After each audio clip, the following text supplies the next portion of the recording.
Hello and welcome to a Smurd P video, and today we are looking at Transformers Legacy Evolution Deluxe Class Shrapnel from the Decepticons Generation 1. I was thinking about this yesterday. I do not understand why Hasbro feel the need with a Transformer line that they have to try and give it a new name, like it's rebranded for the next year, for example. This could have just carried on being the Legacy line. The line makes sense in terms of what they wanted to achieve. Multiple Transformer seasons. And why the evolution? There is no evolution. There is nothing better about this. No matter what gimmick they try and sell us, it is not better. The other thing that my wife mentioned yesterday, I brought this from Smith's yesterday, but we was in game, and because of the way these boxes are now designed to be environmentally friendly, if you were a mint in box collector, you could be quite irritated, because even,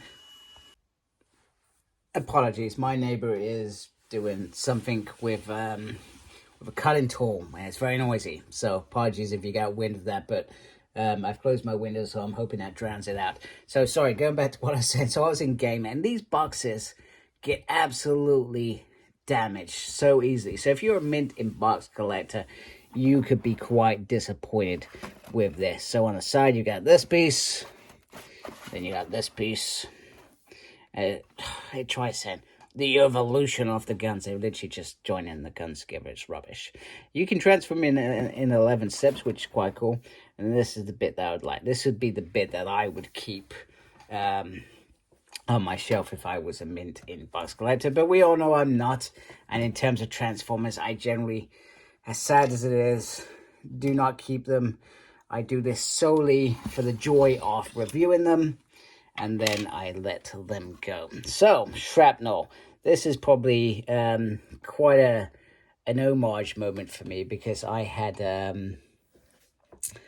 this toy for many years, the G1 toy. It was a toy that I had, probably till I was about 18. I don't know what happened to it after. I left it at my nan's.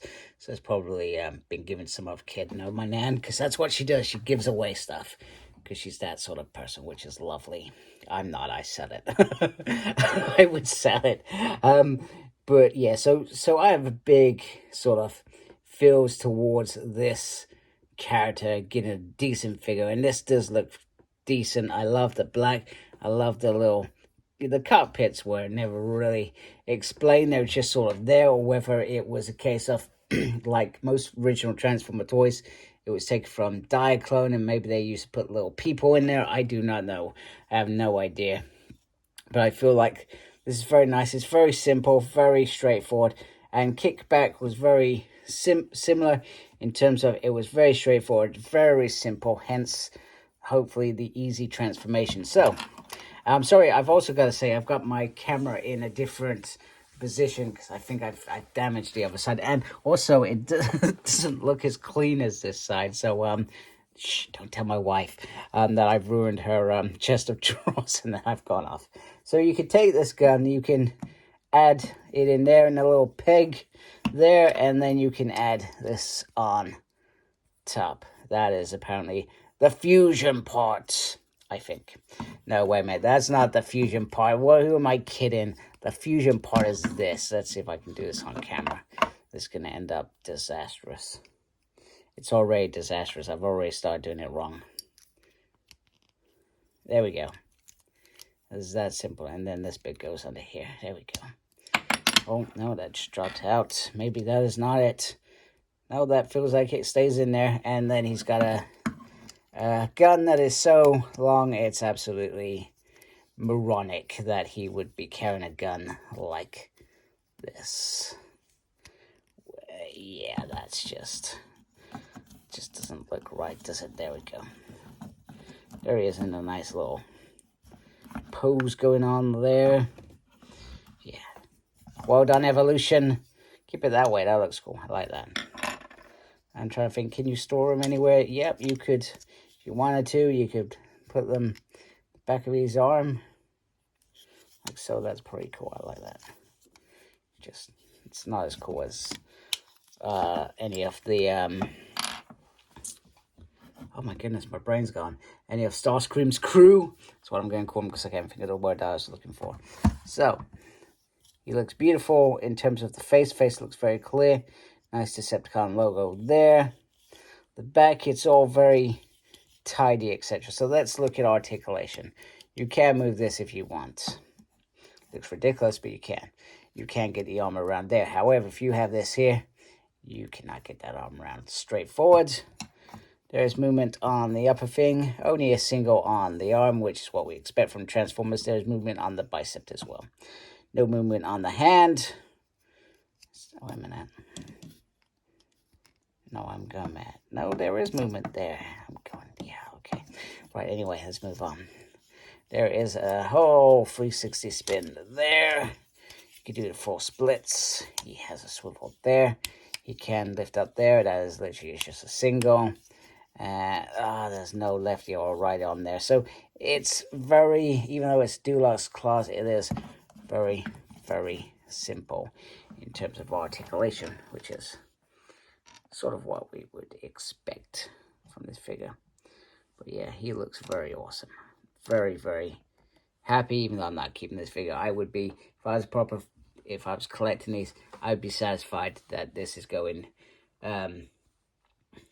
next to my Decepticons.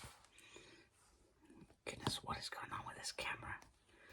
Let me tighten that bit up. No, that's loosening it. What are you doing? Don't do these things on camera. Just switch it off and transform him, and then you can wrap up this video and save everybody the world of pain from watching anymore. Anyway, let me transform him. We can have a look at that ARM mode. Sorry, before I transform him, I made a mistake. You can move this bit to the left, which is pretty cool. So there is some articulation on the feet, which will make you get him into some really cool poses. Okay, before I start looking at this mode, another thing that I seem to miss, I missed looking at the head, the articulation on the head, and for the life of me, I could not move that head. There appears to be no articulation on the head, which I find a little bit bizarre, to be honest with you. In fact, you know what, let's just do this. Let's do this. I have no idea what I'm doing. Look, there's the head. I don't know what it is, so I'm not even showing you. I can't move that for the life of me at all. So it appears no articulation in the head, which is a little bit disappointing because on the box, he sort of has his head looking to his right. So anyway, this is very nifty, a very easy, fun transformer to change. And I like fun transformers. I don't like overcomplicated transforming from Hasbro, and there has been some beautiful transformations over the years. There's also been some very tricky ones that I have grown very frustrated with, and I'm always honest in my review. If I've struggled, I will tell you, and it's usually user error, to be honest with you. So, but there are lots of reviewers out there that show you how to transform figures, and they do a hell of a job. I'm usually looking at the instructions, and I usually end up figuring it out most of the time anyway. I've got Crosscut coming. I hate that transformation mode. I'm not looking forward to that one, by the way. I may do that one as a last review when I get the rest of the figures from Collector's Den. So I do like the fact that the guns sort of become like sort of part of the transformation. So they're like mini legs are there, and then you got these little pieces there. The keyboard's all kept in there very nicely. I think I would have liked it if they found a way that this bit popped up nicely like that, perhaps, or this bit was the other way around. I feel like that would have looked a little bit better on the back, but it does work as sort of thrusters, I guess, or something as well. There's the little cockpit on the top. It all folds in very nicely. Not the end of the world that this doesn't. I was expecting this bit to fold over and just keep it all nice and neat, but I guess that adds to reinforcements in terms of the feet, I guess. Also, it would have been cool to have two guns. I know that he already has 3 guns, but having 2 of these, one on each of that, would have been so awesome looking. You know, I would have paid an extra couple of quid for one of those. So from my perspective, that's a little bit disappointment. I can't remember in the show whether he just had 1 gun, But I feel like if you had 2 on here, that would have been wicked. Wicked, wicked. Jungle was massive. No idea what I'm doing today. I haven't been drinking, by the way. This is just so with me. There's nobody in the house, so maybe I can express myself more by thinking of wicked, wicked song from Ali G in the house. There we go. So there you have. I like the fact that that is purple on the end as well. So it is a cool, very cool figure. Like I said, I have a lot of homage for this figure, and they've done a hell of a job, Hasbro, with this, giving us this figure. And I've complained a lot about Hasbro in terms of their Transformers release, the way that they release figures, because I feel like they do so many repaints where we are lacking figures like this. I'm still waiting for the Combiner off this year. When is that happening? You know, we had Stunticons last year. I was expecting a Superion this year. Makes sense. But I don't know. Maybe they haven't got the engineering for that capability. I don't know. But anyway, this is a loaded figure. If you like my channel, please support my channel by subscribing. I really appreciate any support out there. That's if you've lasted this long on this review. Thank you to everybody that's taking the time to watch this video. I do appreciate you guys a lot. And those that are already subscribed, without you folks that don't have a channel, make sure you look after yourself. Very important these days. And as always, embrace geekiness. Take care. Goodbye.